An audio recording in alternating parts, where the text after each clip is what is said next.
Didahului dengan tindakan aseptik dan di sini saya telah menggunakan jas lab, lalu menggunakan masker dan juga handscoon.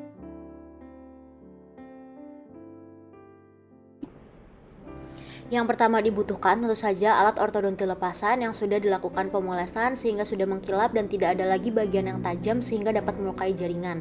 Selain itu, alat ortodonti lepasan juga dipastikan sudah adaptasi dengan baik pada rahang atas maupun rahang bawah. Selanjutnya dibutuhkan juga tipodon yang sudah dibentuk sesuai dengan kasus sebagai pengganti pasien. Alat dasar berupa sonde, pinset, kaca mulut, dan ekskavator.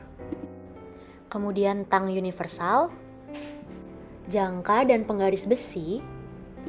Selanjutnya wadah dengan air panas bersuhu 40 hingga 50 derajat Celcius. Labial bow digunakan untuk meretraksi gigi anterior, di mana labial bow ini harus terletak pada sepertiga insisal dari gigi insisif. Yulup tidak boleh menekan gusi apalagi hingga dapat melukai dari gusinya. Nah, aktivasi dari labial bow sendiri adalah dilakukan dengan mengecilkan kedua yulup yang kemudian bagian belakang dari bagian labial bow-nya yaitu pada 4 gigi insisif dikurangi plat akriliknya sebanyak 1 mm. Ini berfungsi agar gigi bisa teretraksi. Lalu jika sudah aktif, ketika labial bow ini ditarik ke arah insisal, maka posisinya akan berada di 1 mm di belakang insisal atau tepat di tepi insisal gigi anterior. Nah, setelah diaktifasi, kemudian labial bow ini dimasukkan ke dalam wadah atau panci yang sudah berisi air 40 hingga 50 derajat selama 10 hingga 15 menit. Selanjutnya, saya akan melakukan aktivasi dari labial bow rahang atas terlebih dahulu, di mana saya menggunakan tang universal untuk mengecilkan yulup dari labial bow-nya.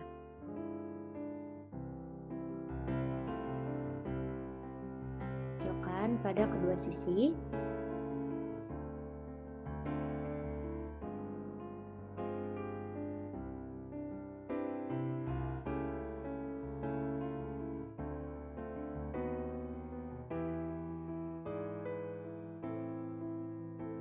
Selanjutnya kita coba pasangkan pada tipodon.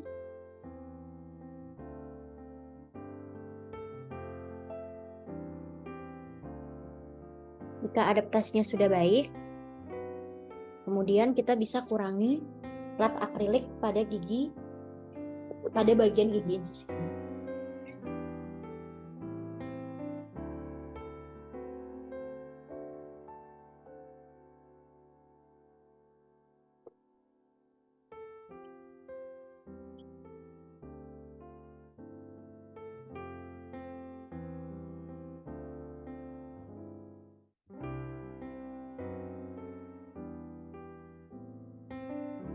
Kemudian kita coba pasangkan lagi. Lalu setelah itu bisa kita masukkan ke dalam air panas bersuhu 40 hingga 50 derajat selama 10 hingga 15 menit. Selanjutnya lakukan perendaman pada air bersuhu 40 hingga 50 derajat selama 10 hingga 15 menit. Selanjutnya saya akan melakukan aktivasi pada labial bow rahang bawah, di mana saya melakukannya sama dengan tang universal juga seperti yang rahang atas, dan caranya pun sama, yaitu dengan mengecilkan bagian yulupnya.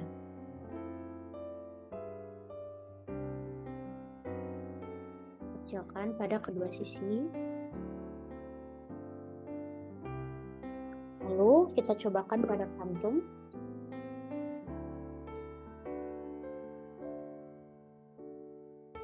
Jika adaptasinya juga sudah baik, selanjutnya kita akan lakukan pengurangan pada bagian plat akrilik pada gigi insisal yang akan kita retraksi. Kita lakukan dengan menggunakan burbatu.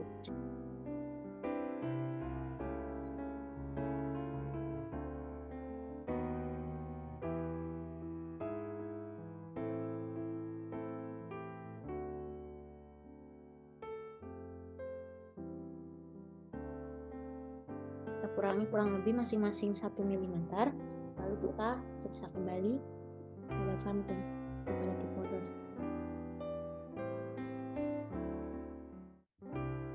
Pastikan sudah tepat posisinya dan juga sudah adaptasi.